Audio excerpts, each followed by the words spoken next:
Hey guys, so this is a story we've done on Neckbeardia. However, with that channel being condemned by YouTube, we're slowly but surely moving all of our voiceover videos to this channel, leaving only text-to-speech videos public on our old channel. We're sorry about all this hassle, but we're sure you guys know how difficult it can be to keep up with YouTube's terms of service.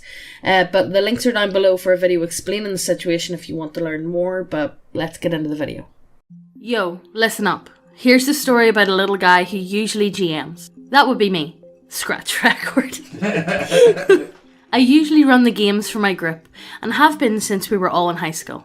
So now 2 of my players are not available for a little while, and the other one has found another group. The GM insists that the party have no less than 4 players, since anything less is beneath him. Okay. I happen to owe this player honour money, since he treats me to food and practically pays for every pizza.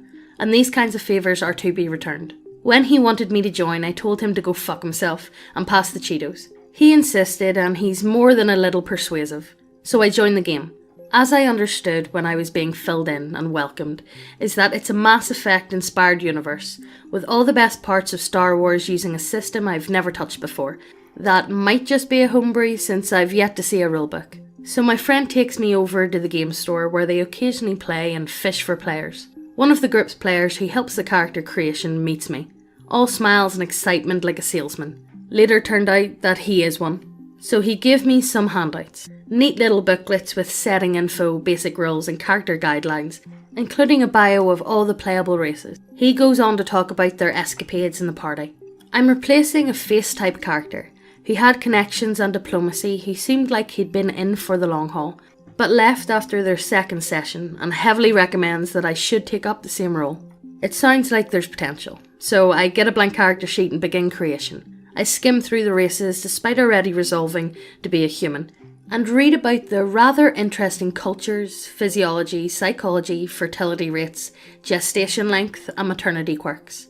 Every single race has attractive humanoid females that have a higher conception chance, longer gestation periods, and higher birth rate than regular humans. Right, just because I'm pointing that out here at this point in the story. We know what we're in for. I think we know where this is going. I'm just putting that out there. Naturally, every species crossbreeds effectively with each other. I took a few moments to reread this, then move on.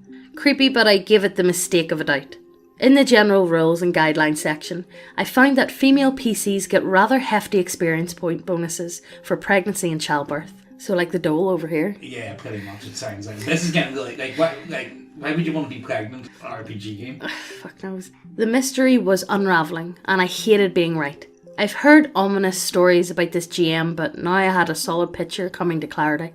So I ditch my sheet, get up, find friend and tell him that I'm not doing this shit. He asks why.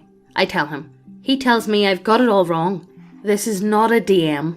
It's a fun game moderator that makes them fight alien bug infestations with lightsabers and solve dark mysteries. I ask him whether any of his major female NPCs are pregnant. He says 1 or 2. I ask how many they've met. He says 1 or 2. I give him a hard look over the top of my glasses, and he returns it with a shit-eating grin, but breaks first. He tells me that it's just a coincidence and it doesn't mean anything. I don't budge from my expression, then ask him if we have any female characters. He tells me that a girl had just joined at the end of the last session. Not a very experienced player, but very eager to play some such games as opposed to her usual freeform. So my friend, who is a very convincing fucker, gets back to the table just as the GM arrives. A mockery of the human form carved from greasy jelly, blob-like if not especially girthy. He oozes onto his seat at the head of the table and greets me. He tells me about his game and the current situation, and informs me that now they are just waiting for our 5th player to arrive so we can start. He then asks me about my character concept.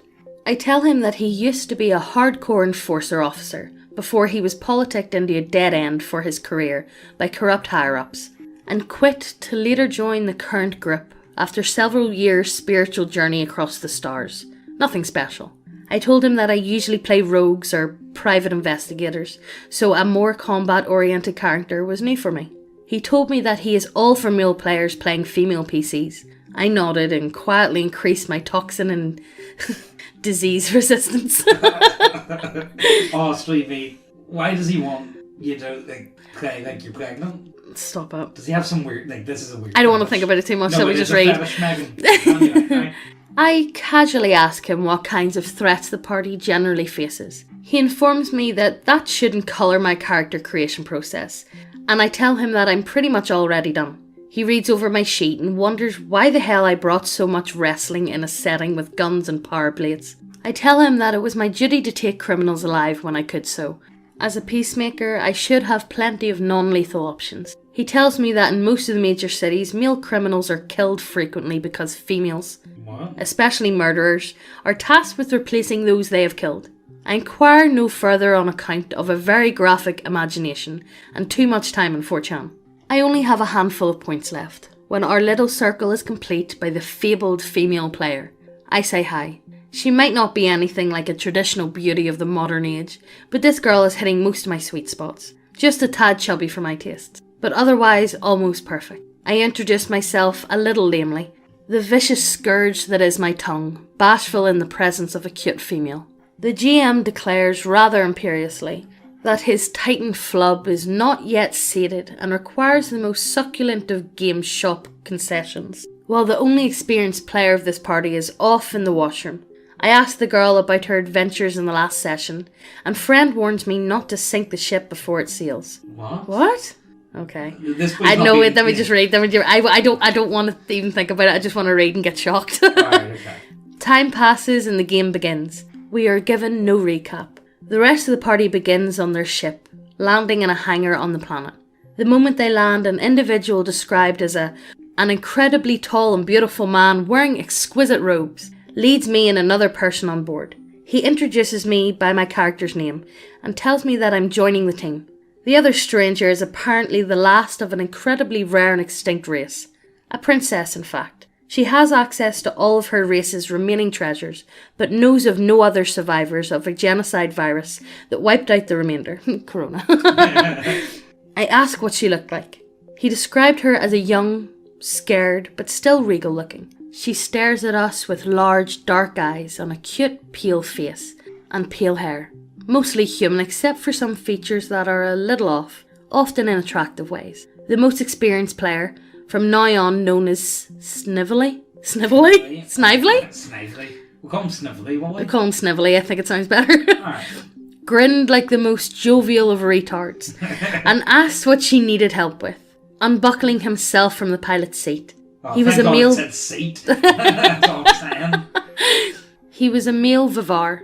My handout confirmed that the males of their species travelled the world to spread their wild oats, oh god, by coupling with females of other races, since their seed was incredibly dominant and potent. Oh god! What the fuck is wrong with these absolute sex pests? Jesus Christ. I ask how old the girl looks. GM, after just a tiny hesitation, tells me that I am not familiar with how their species mature. I ask him how old she looks on the human scale. He replies with an 11 or 12. Oh! Fucking pedo! I put on my poker face, but give friend a lingering stare right in those honest and forgiving brown eyes of his. The girl asks what she needs our help with. The lolly responds with, "My race is all but extinct, and the Intergalactic Peace Council has volunteered to help me repopulate with the help of the best of their ranks have to offer." Oh my god. Which is you. However, our DNA is not entirely compatible. My civilization has biotechnology that may compensate, but our world is overrun with enemy, living terror weapons. I need brave heroes to fight for my survival, infiltrate a research nexus on my homeworld, and bring back data that will allow your council to recreate our bioengineering techniques. Knock knock, Chris Hansen. I know, like, seriously. When the fuck's Chris Hansen walking into the story? Hi, I'm Chris Hansen, Dateline NBC. GM switches to a nasally fox highbrow voice and chimes in with, It will put us leagues ahead of our enemies, and we get to retain this technology as the end of our bargaining." Snively asks, "Isn't my species compatible with everyone?"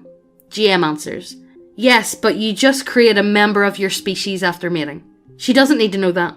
At this point, the female player states, "It would be an honour to help you, Your Highness." It didn't seem like she had been preparing that line, and had not heard the discussion a moment ago. GM turns to her and snaps his fingers, grinning.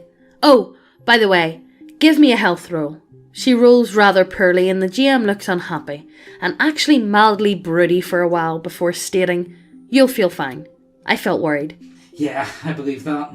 She looked mildly confused but unabashed, so we took to the stars with barely a break to restock from the last mission. My character got to shop. The GM gave me an equipment list, lovingly detailed with paragraph descriptions for most items. Something caught my eye. Unitox. A poison purging agent that instantly cleans the user's system. Blah blah. Has a terrible side effect of rendering the user completely sterile and terminating all pregnancies for 1d6 days. I bought a dozen. Yeah. Yeah, good thinking, mate. Good thinking. The lolly and tall fuck leave. After a surprisingly tense but utterly uneventful starship commute that required many a roll and some role-playing, the girl and I established some backstory between our characters, and she complimented me on my role-playing. Apologising that she was not as experienced as me, I told her it was no problem, and that she was simply not experienced enough to tell how much I sucked, and that any role-playing at all was usually exactly enough. We arrive. The planet is green and silver white in colour from the atmosphere, and orbital photographs reveal a green mist or growth of some kind covering most of the pure architecture. We locate our target and land near it, avoiding the green patches. I decided to do an atmospheric scan or test or whatever to see if the air was breathable. GM gave me a blank look and had me roll, then told me it was alright, save for a tiny content of some chemical that might have mood-altering effects on us. What type of mid-altering I don't effects? know. I made sure everyone was equipped with rebreathers and more regular detox chems, claiming my character was used to poisonous atmospheres. Girl prepares her equipment and walks out first, saying that she will scout ahead. GM describes the scenery in the building where we are to find our treasure. He says a door is open, cutting off an in-character statement from me. She turns on a flashlight and makes a stealth roll to enter. From here on, she will be referred to as victim. So I state that my character is catching up, as does Snively and Friend. We enter the building just behind victim. Just before he has her roll perception, she succeeds and notices movement in the darkness far ahead. The building was very futuristic, though overgrown with plant life and vines. All of the automatic doors were open and jammed that way, there being no power. We proceed carefully, though the girl was determined to stay ahead, so I watched her back. Soon we enter a massive chamber, going up and down multiple stories, at least 200 feet in diameter. Us being on a platform or catwalk of sorts. We see a single computer interface on the platform, still online and shimmering. In character, I state that I have no experience with computers, and ask who does. Victim does. She moves ahead and starts up the system. GM has her roll computer skills and language to see if she can decipher their alphabet, and she gets 2 critical successes in a row. Downloads the data we need. Everyone except Snively are suitably impressed, and she seems happy with herself. With a grin, GM describes that the action activates something. A computerized voice states something important in a language we don't understand. There is an explosion, and the whole platform that was suspended over the bottomless pit in this tubular tunnel collapses with her on it. My character, being a fast thinker and a rather resourceful man, with balls of carbon nanotube reinforced titanium, dives right after her. Plummeting into an unknown abyss is daily fare for Dirk Falcon? Is that his name? Dirk Falcon? I don't know, he never told us his name before. Dirk Falcon. Former space SWAT elite, made adventurer extraordinaire. You should have told us his name earlier. I know. That's a great name. Dirk Falcon. I catch the girl mid-plummet and swing us to safety via grappling hook gun. Excellent rolls all round. Safety turns out to be a similar platform, with a dead data terminal a few dozen floors below. I ask if she's hurt, and after asking the GM, she replies with a, "Just startled, thank you." I began to ask questions to form my escape plan, as the GM rolls some dice and tells us we hear something from the door beyond the walkway that leads to this shitty, unstable platform. It seems to be buzzing. We see a winged insect the size of a pony. It promptly rushes us. Victim spends her turn lighting up her power sword. while I can only let go of the grappling gun and let it swing beside my head. The insect promptly tackles my character, but a decent wrestling roll lets me flip it over the edge, but not before another roll, and the result of its hitherto unmentioned stinger tail burying itself into my shoe between my big toe and the others. Presumably though, the armoured plating on my boots. It gets dragged off the edge, rolled hold on. The girl grabs my grappling gun and retracts it. I try to kick the creature off. It starts to fly, lifting me up as it goes. I grab its head and begin to wring its neck and succeed, instantly killing it.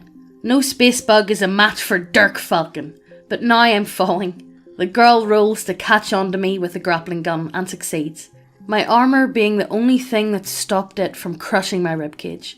But a fumble on the follow-up strength check to hold onto the gun pulls her off, and soon we plunge into what is described as a horrifically foul-smelling yet strangely alluring shoulder-deep slime. Strangely alluring? So we get up. I tell the GM that I have a full face mask rebreather, so that I can look underneath the surface of the fluid with my mask-mounted lights. He says that it's incredibly murky, but I can see wrist-thick vines composing the floor. He rolls and smirks at Victim, stating that she can feel something cold and moving rub up against her leg and over her thigh. He says that she had just a basic face mask strapped over her nose and mouth, and it had been knocked off during her plunge. So she swallowed a few mouthfuls of the fluid and now needs to make a few rolls. She makes her first one. GM says she's free to act for now. So Victim plunges her power sword into the liquid, and that generally gets the job done. Whatever was in the water is no longer groping her. The sword, however, boils the fluid around it, and soon it's too hot to stand, so she keeps it above her head for light. That seems to have gotten the attention of some things, as the water around us begins to move unnaturally. There are ripples and trails appearing all over the place, all around us. We keep close. I produce my blaster. Moments before we are about to engage in my master plan of, I have 10 plasma grenades in my inventory. GM rolls and states that Victim is suddenly and violently pulled under. So he informs the girl that she feels herself being pulled fast and hard under the water, something having tied her ankles together. I see the glow of her power sword move towards one direction, then stop. Victim having dropped it. I follow quickly toward it, but I'm attacked by more vines which tie me in place thanks to my fumbled dressing roll. In the meanwhile, Victim fumbles a resistance roll and feels herself getting drowsy and mildly sick very rapidly.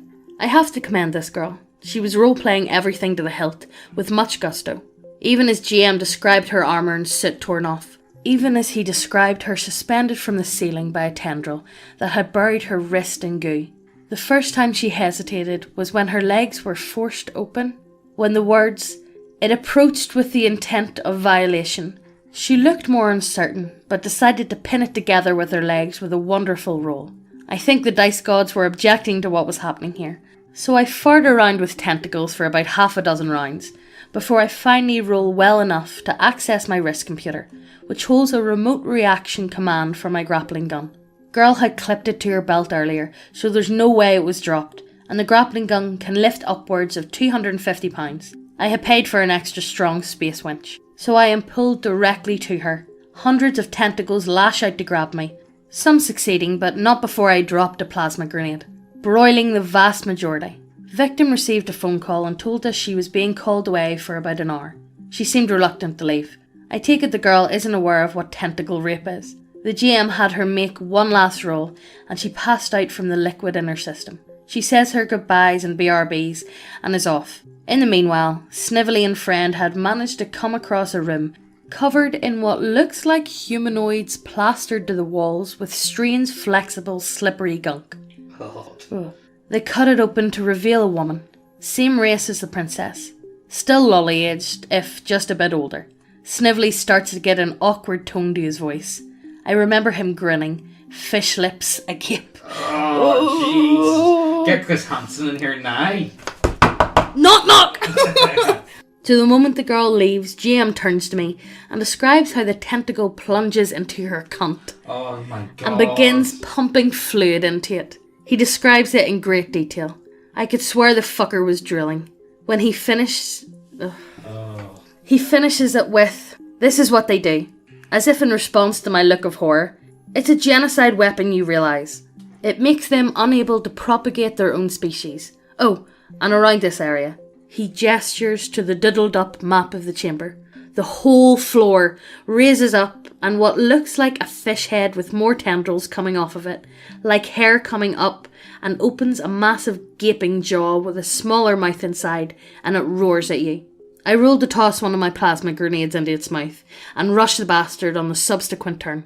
Ready to rape something while I think of how to gracefully fuck up this sleazy asshole's life. Dirk Falcon climbed the horrible tentacle nucleus with his knife and hatred. Despite mediocre attack rolls, the damage was flowing just fine, and soon I had burrowed a hole deep enough into its planty skull to insert a grenade directly. All the tentacles in the room went limp, as the char-boiled carcass floated sizzling on the goop. I go to rescue the dame, and the GM insists on describing how the tentacle had sealed off her vaginal entrance with a rubbery residue of some kind. Oh my god. I nod quickly and interrupt him, telling him I just cut her down. He mentioned something about a bloated stomach, and a glazed over expression and drool. I gave friend another 20-second look. Yeah, you fucking win. Like, what the fuck did you invite me to, mate? Like, seriously, what the fuck is wrong with you people? Jesus fuck. So I grab the girl, her equipment, her sword, my blaster, my grappling hook, and bail out of there. Dirk is a manly man and can carry all his shit with ease. I make it up to the initial entrance and get in communication range of the rest of the party. They tell me they've found survivors. Meanwhile, Snively has passed a note to the GM and they are giggling to each other. Fucking Leapy McLeap faces over here. They had moved on after securing the girl, and he had to backtrack. Friend was utterly oblivious to what he was doing, so I shoot the girl up with Unitox. GM looks at me and asks if I read the warning. I say it's perfect, since the creatures are apparently rape monsters that incubate their young and chicks, and she is clearly drugged, might be dying. He suggests that I should wait until she's back out of character to get her consent. Oh, what? Right. Now to get her consent? Alright, okay. Alright, well, you just fucking shove something up her cunt, apparently. I say my character thinks it's best to do this now because she might be dying. He gives me a shrug and acts like I fuck up, despite knowing better. Meanwhile, Friend, whose character is a well-trained medic and doctor, specialising in weird biology, as well as an explorer, diags her. So we blaze through a few dozen of those insect monsters on our way back to the ship. The information and the girl secure. We lift off into space, and Friend returns to diagnose the girl. He manages to siphon the tentacle's smegma. And Smegma! Absolute knob, she's everywhere. And the eggs out of her, but notices that she's affected by a dangerous and highly controlled substance that I bought at the general store. He doesn't make a deal of it at all, and we arrive at home base. We are debriefed and she is taken to the medical facilities there. Soon her player returns and the victim is functioning once more. We brief her on what had occurred, glazing over the rape details. Tall fuck, whose name I forgot, returns with the lolly princess, who thanks us profusely. But Tall fuck singles me and victim out, wanting to have a private chat.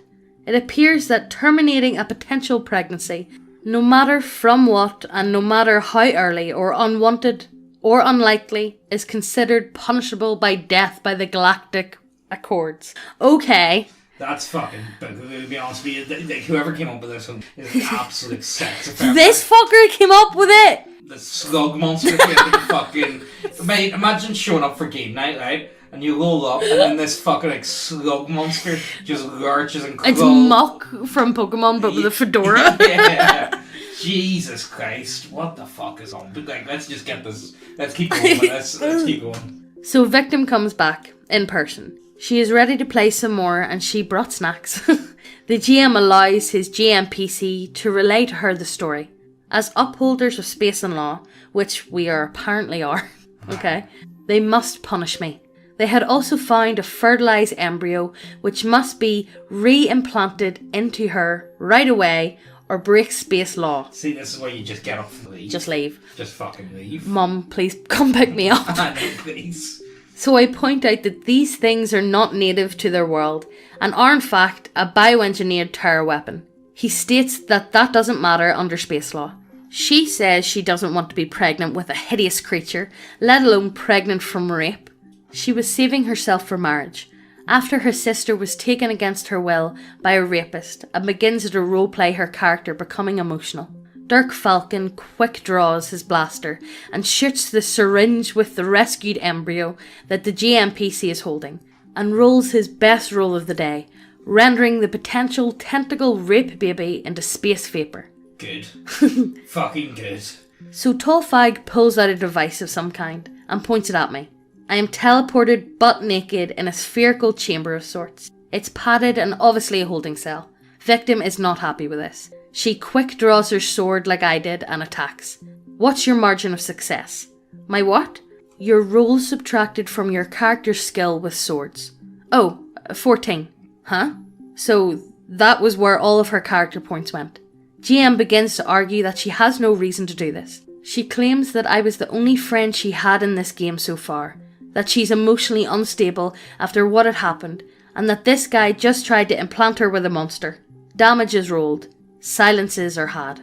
She manages to neatly remove his arms past the elbows and tear open his ribcage. The GM obviously fudging injuries that could be cured with super science as opposed to the usual instant death this would cause.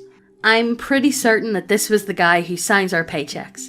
Still, just before you take off his other arm, he pushes a button and you find yourself teleported completely naked as well into the same holding cell.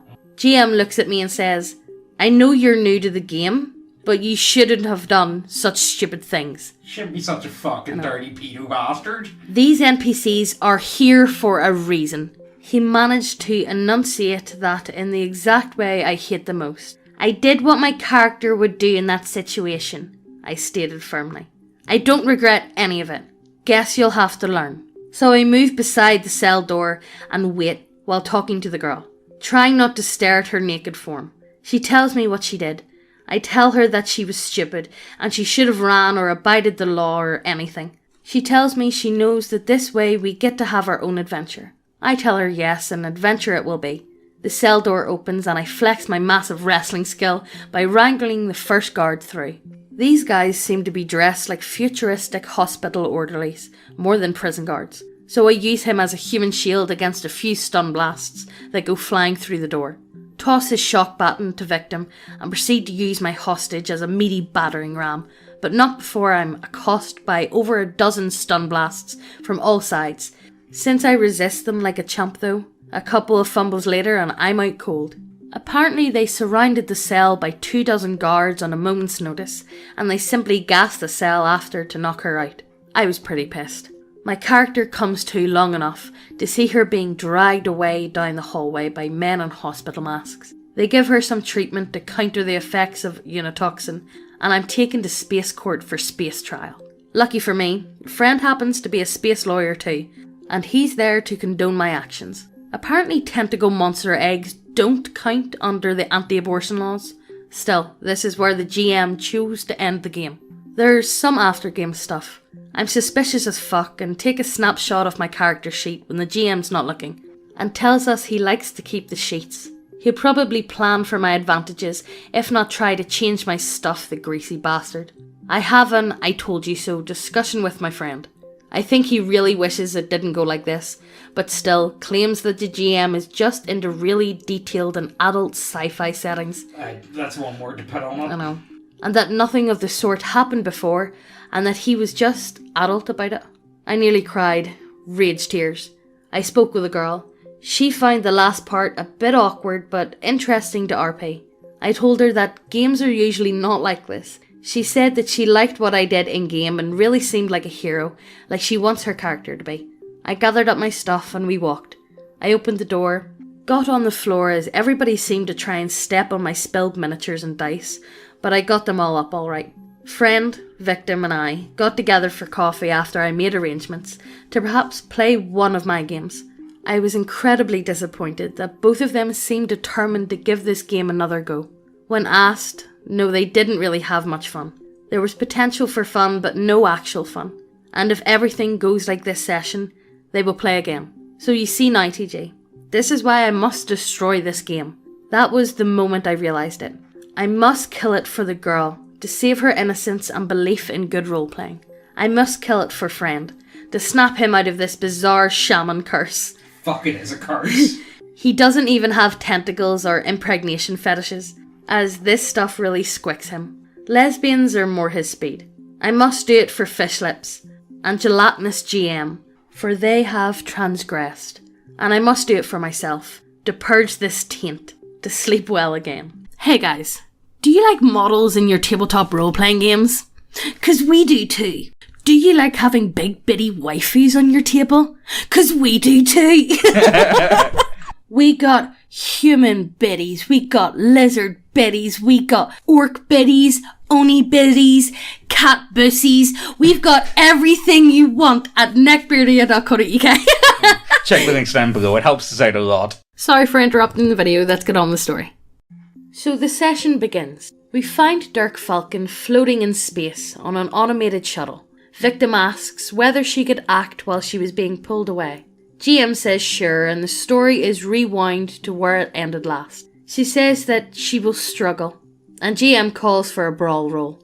She systematically beats her way through the crowd of orderlies and leans over to glance at her sheet. She had spent all of her points on 4 skills: sword, brawl, dodge and diplomacy, with a point or 2 dipped into small guns and acrobatics. She catches up and finds Dirk Falcon rolling down the hallway on an automatic gurney. A force field protected gurney apparently, as we find out the moment she tries to rescue me. Victim has no choice but to follow me into the automated shuttle, but not before retrieving her power sword and one of Tallfuck's arms, since apparently no one had picked those up in the hangar. So she stows away in the shuttle. GM asked Friend a few times if he would do anything about this, and he had been saying no the first few times, retroactively providing medical attention to Tallfuck to keep him from bleeding out for a shit ton of money. Then he installed the cyber arms, then proceeds to stow away in the shuttle too. So we fast forward to the automated shuttle nearing Planet Eve. Dirk Falcon awakes from his stun coma to see some friendly faces. At this time, Snively, who had left for a bit, came back with a subway. GM filled him in and decides that he's coming after us to uphold space law. His character is a surly rape convict, by the way, who was punished with joining the most elite space police force for his rape crimes. That's not a punishment. If anything, that's a reward for the sleepy McLeap face. It's going to put him in worse situations where he can get a sleep on. He passed a few notes to the GM and roleplayed his character getting backed up from Tallfuck, who's just fine and dandy and doesn't seem too pissed about being nearly murdered. So now we've been chased, and can't do anything about it because that would be metagaming. In this post I'll elaborate more on the situation at the table. So far, to his credit, GM was not as bad as you guys make him out to be. He has not actually tried any shenanigans and lets our roles avoid shit, albeit grudgingly. He certainly railroads marginally and GM PCs liberally, but the fetish fuel is unforgivable. Yeah, fucking is unforgivable. It's awkward as fuck to sit there taking notes to relay back to you guys. GM keeps giving us a disgusting conspiratory grin as if he's onto us. It'd be fucking hilarious if you saw the post. Knowing that we're here for more tentacle bullshit, he keeps making awkward skin contact with Victim. At the beginning of the game, before the rewind, he refused to hand out the character creation or rule booklets. I asked whether I had all my stuff returned to me in the shuttle, and he confirmed that I have everything. I think he might not be very good at deduction or foresight. I still have 11 unitoxin auto-hypos and a shitload of plasma grenades, as well as other goodies with potential for abuse. Obviously now is the time to start some fires. The autopilot docks us on a space station orbiting Eve, and the hatch opens. Friend and Victim hide. A robot enters the shuttle and asks me to come with. I follow it peacefully and they quickly get out before the hatch closes again. There is next to no security in all of these places apparently, so it tells me that I will be teleported to the surface of the planet. Guiding me by a massive window, I see a violet atmosphere with blue spots of ocean but mostly salmon pink landscape. And if I'm nice and compliant, my sentence will be shortened. It takes me to the teleportation room. It's Star Trek style with a control panel in front of some person-sized platforms. Robot tells me to get in. I say that I need to use the washroom. Meanwhile, Snively and his goons arrive on the station. The first thing he does is blow up the shuttle we came in on, with some kind of heavy man-portable blaster gun. He's a heavy weapons specialist, and dual-wields swords as a secondary thing. So obviously everyone feels the explosion ring throughout the station. Friend had taken the initiative, and his character is leading Victim around as they look for some proper transportation out of here. He's set to break out of here tonight. The moment this occurs, Dirk Falcon quick draws his blaster and unloads onto the console. I roll and fumble hard. My blaster is jammed, but it's alright. I have another. I quick draw that and unload the console on full auto, which my blaster is apparently capable of. I roll poorly and spray everything in front of me, including the robot. This sets off an alarm. I leave a grenade by the console and run like hell. Friend and Victim are treated to a scenic route of the facility. They find a chamber full of female shapes, suspended peacefully in transparent half-tubes. Hey, you know this is not going to go well. I know. Each one is an exemplar of a female shape, as seen only in porn cartoons. Tiny waists, massive tits, half of them bloated from more pregnancy. Oh my god. Each one has a tiny text console in front of them, showing vitals and info. All of them seem to have male names. Apparently this is where they kept those that have survived their sentence on Planet Eve. I guess as much. Meanwhile, Dirk Falcon runs through the facility, having unjammed his blaster. A few more ineffective robot guards fall to auto-fire. A blast door drops from the ceiling, but Dirk is quick enough and slides under, to see the one up ahead has already dropped, trapping him. Apparently Snively has a bead on my position. I don't know how. No convenient vent shafts are visible, so I decide to make my own. Dirk fires his grappling hook into the ceiling and yanks out a panel. The whole place is composed of metal tiles, much like most video game portrays spaceships, and see a crawl space with pipes running the length. It's not wide enough to crawl through, but I don't need to. Dirk climbs in and pulls the tile up after him, doing this entirely through notes. GM tells Friend that they are pretty lost. Friend asks how big the station is. GM says it's big. Fucking huge. Half the size of Earth's moon. Well, fuck. Apparently there are floors after floors of former men now sporting tits and status, as well as everything they need to moderate traffic to and from the planet. Mate, does this guy make like a weird trap fetish? Space station? Fucking, I don't know. Friend figures that if they are to be lost, they should be lost together. He turns on his wrist computer tracker, which shows him the position of everyone on our team. They see Snively on the station, and me as well, and take little time getting to me. The whole sector's alarms are going crazy. Robots attack them, but power swords can deflect blasters and stun shots as Victim demonstrates by reenacting the opening act of Phantom Menace. Soon they come to a blast door, which also gets Phantom Menaced, while Friend deactivates the alarms from a security console, adding system shock to the blend of his crazy setting. On the other side of my little cage, Snively has a hacker from his pet attack squad force. The doors open. They enter the section at the exact same time. Snively makes a threat and a pass at Victim. He says that they're on the same side. He tells her to come with him and she won't get hurt. He has a seriously huge gun and a dozen armed assholes behind him. She tells him to eat a cock, so to speak, and Friend drops to the ground. They open fire with stun blasts, and the single greatest action moment of the game occurs. Victim rolls very low, deflecting all the shots. Most of Snively's troops are down, especially after his gun's AoE blast, which reflected in his face. He had a force field that was utterly unscathed. He fires again on full auto and she managed to deflect only one shot, knocking out the rest of his men, even though, once more, the blast is centred on him. But the rest bombarded her, and she fumbles the save to resist stun. At this point, Dirk, who had been hiding in the ceiling, kicks his way out of the ceiling and drops the asshole like a bear. Snively fumbles his dodge and is beamed on the head by the metal plate.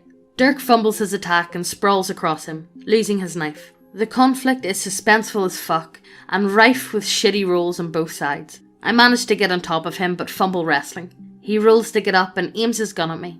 I manage to grab it and eject his power feed. He starts kicking me. I grab his legs and throw him down, then one more failed to pin. He manages to pull a pin on a stun grenade he's immune to. due to force field, but I saved perfectly. Still not regretting those resistance in the least. And fumble getting my own blaster out, and it goes across the room. He manages to get the gun between me and him and pulls the trigger on his last charge, but it jams.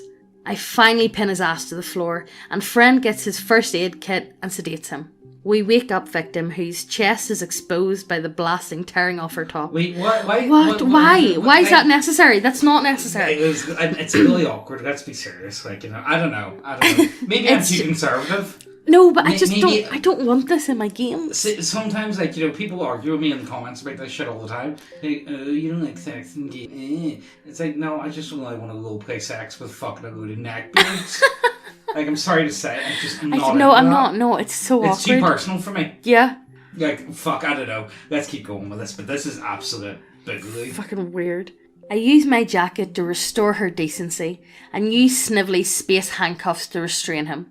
We drag him along with us as we search the station, eventually finding the inner workings and popping robots left and right. The rest of Snively's attack squad comes after us, but Victim flexes her digital muscles and drops a blast door, and I recommend welding it shut with her sword. We proceed further into the station and find the gravity drive as well as a few computers. Victim and Friend get on the job. Friend manages to pull up a few floor pans, and Dirk rushes with Snively's drugged up corpse on his shoulder and loads him into an escape shuttle, sets it to land safely on the planet and begins to strip him of his equipment. I swap wrist computers just to spit in his face and stick a Unitox into his belt. At about this time, Victim has shut down the gravity and power too early. Fuck. Friend had finished resuscitating the various convicts. I return in time to yell at them and get everyone moving, but not before getting Victim to set the station to adjust its course and get pulled into Eve's atmosphere. Until this point, the GM was actually rather happy with us. He was having fun, laughing when we were. He stopped laughing once we herded some of the nude men turned women into one of the fighter ships Snively followed us on, and I began to dispense Unitox to those that were not fully transformed and early in pregnancy. I actually can't believe you split that factory in this game, like, at all. I can't get over that. I really can't get over that. See if I showed up and someone was like, oh yeah, like there's this here like factory of like, you know, we're making all these men like, turned women and they're pregnant. Okay. Okay, good on this GM. Snively got royally pissed out of character and stomped off after swearing at me some more, as he has been from the moment we sedated him. Snively is actually the most normal looking of all of us. He's not really greasy, on the skinny side, looks more like an IT guy than a geek. However, his fish lips twist into the most hideous of shitty grins when he's doing something sexual. This gives away his true nature. I think he had his eye on Victim's character since early on. We lift off moments before the station's boosters kick in and the escape pods launch. Friend states that a collision that big, especially if the station shields keep it from disintegrating, will probably wipe out all life on the planet. GM's not happy at all. Suddenly, Tolfag appears and heals us. He's on a personal cruiser or something, a ship bigger and better than ours. He tells us to give up and pay for our space crimes. Actually, he singles me out. Apparently, I'm the only one who committed anything serious. He tells the others to turn me over or they will suffer with me. If what I did was wrong, then there's no right in the galaxy, I state, putting on my one-liner voice. If you want me to answer for what you call crimes, I will. Gladly. But first you have to prove yourself in single combat against me. This is childish, Tolfag replies in a haughty voice. It's the only way. I'm going down, fighting one way or another. Friend rolls to see if there are legal precedents for this, and apparently trial by duel is still legit according to space law. Very well, step into the teleportation pad and we will beam you over for a duel. I scribble something on a note card, then state that I step through out loud. He actually likes it when Snively pulled this shit. I pass him the card, as he describes, that once I arrive on the bridge. Card says that I pull the pin on every grenade I have. My plasmas, Snively's high explosive and EMP grenades before I step on the teleporter, and turn on my pressure field generator, and Snively's high grade force field.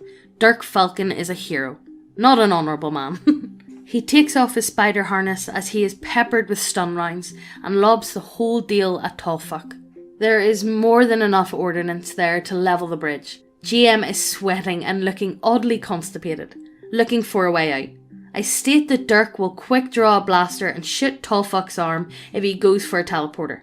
GM states that there will be a few rounds before the bombs detonate. We roll and I manage to catch a 20 on his roll before he grabs the die and looks at me like nothing happened. I roll and get a 9. Since it's a roll under system, luck is in my favour. I smirk at him and tell him that I saw what he rolled.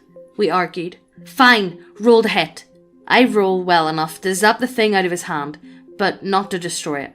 He goes for it, and I go for him. This is why I take fucking wrestling. Tallfuck and Dirk struggle as the cockpit erupts around them. GM drops his dice and closes his laptop. He takes a really deep breath and lets it out, eyes dramatically closed. Megan, honestly, this sounds like the jizz's pants. Let me describe him again, as many of you believe he is a fat ass. Jelly GM is not exactly a huge guy. He looks more like a skinny, tall person whose muscles had suddenly turned to fat, like a clammy, molten wax figure. He's pale, clean-shaven, and generally slug-like. Definitely a rare but not too unusual body build. I thought you guys could have been more mature about this. Especially you, my name. But no, you just had to go and kill important NPCs and fuck up my story. I was seething, but didn't have the energy to have an outburst like I usually do in these situations. Listen, Pete, what a story. You want us to travel the galaxy knocking up women? The first thing you tried with Victim is to get her pregnant. Isn't that right? RPGs are about story and adventure. Most of all, about fun and playing a character. At no point do fetishes come in. You based your whole setting around fetishes. That was the gist of what I said. I know you guys wanted me to burn or punch his shit, but let's get realistic here. He interrupted me many times while I spoke, and we had a back and forth. He said he wanted to run a mature game for mature players who would tolerate his world. I said that he wanted to get his jollies by impregnating make-believe women left and right. Victims stayed silent, but Friend chimed in with a, seriously man, there are way more pregnant women than there needed to be. I just wanted to run around and have space adventures. It's my world. I'm sorry that you're not mature enough to enjoy it. Snively is mature enough, I take it. He runs around giggling as he fucks chicks. That's literally his whole goal. It's just how he plays his character. Haven't you noticed that everybody else keeps leaving once they get knocked up? Gender flipped or tentacled? This isn't maturity, it's smut. Simple as that. We play anyway, and you punish us for avoiding it? At this point he had packed up his dice and slapped the bag onto the table in a limp wrist gesture of fury. Pursed his lips and gave me a hard look before looking around the table. Snively was back. So, who wants to keep playing? I shrugged. Everyone said yes. So, my name. Dies from exposure. Tallfuck contacts you and says that the criminal is now... Bullshit! Friend didn't look happy.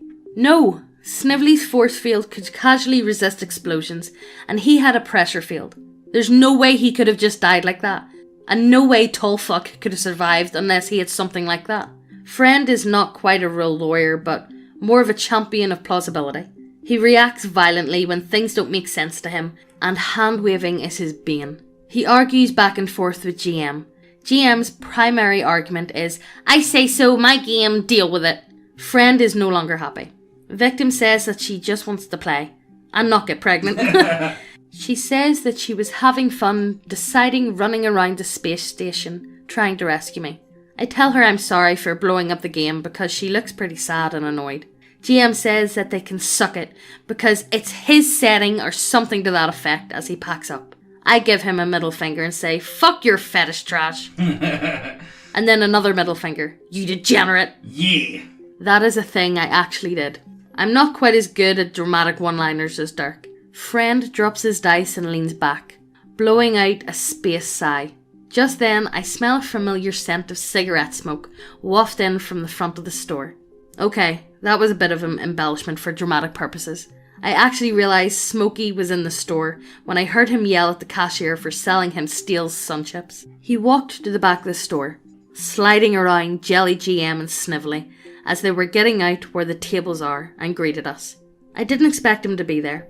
He asked what we were up to, and Friend and I filled him in. Fuck! You were playing his game? I thought I warned you. But he congratulated me on blowing up the GM PC. Actually, it was a great session until the end. I killed Snively and we crashed the space station into Eve. Yeah, I was a total Jedi. Victim added. Fucking Eve. He swore but laughed. I ended up there when I gave his game a try. Just walked out the moment I grew tits. He sat down where Pete was sitting and cracked open a Coke and unzipped his bag. So he let you keep your sheets? I think he forgot. Dramatic exit and all. Cool. He began to hand out blank GURP sheets and tossed the character book on the table. I'll take over from here. So you're floating around in space after blowing up the Alliance retard's flagship. Your field is good for what, a half an hour? Better haul ass inside. And then we had a great gaming night. Big reps to Big Smoke. I know, Big Schmuck coming in to save the day. You know, I think this is the first time we've ever done a horror story where it actually works out in the end. Yeah. Like, they actually kind of get like a happy ending and they can continue playing. Because, like, it does sound like a pretty cool... I've never played, like, a science fiction setting before. The most I've ever done is I played one Star Wars game once, and I thought it was really cool, and I really enjoyed it. Yeah. So it's something I would personally go. Without the get rid of the traps and the impregnation and the tentacles and all that. It sounds like an okay game. It does, because like, see, whenever they were fighting your man, like the start of that one, yeah, the starship, sounds really good. Actually, I could get into that. I think I could really enjoy that. So thank God for Smokey. Like, we see for Smokey's like, wait, you played his game? Why? Mate, I got out of there whenever I started going tits and shit, mate. Oh my god, that's hilarious. But look, I hope you guys really enjoyed this one, because I think this is the best like horror story we've done in quite a while now. Yeah, the last good one I think we did like this was, do you remember the one about the settlers of Catan? Oh god. That was a horrible one. Yeah. If you haven't seen that one, I'll link to it down below. It's worth a watch, because I think it was really good. Yeah. So look, as always guys, hope you guys enjoyed. Remember, like, comment, subscribe, all that other good shit, and we'll see you in the next video. Bye!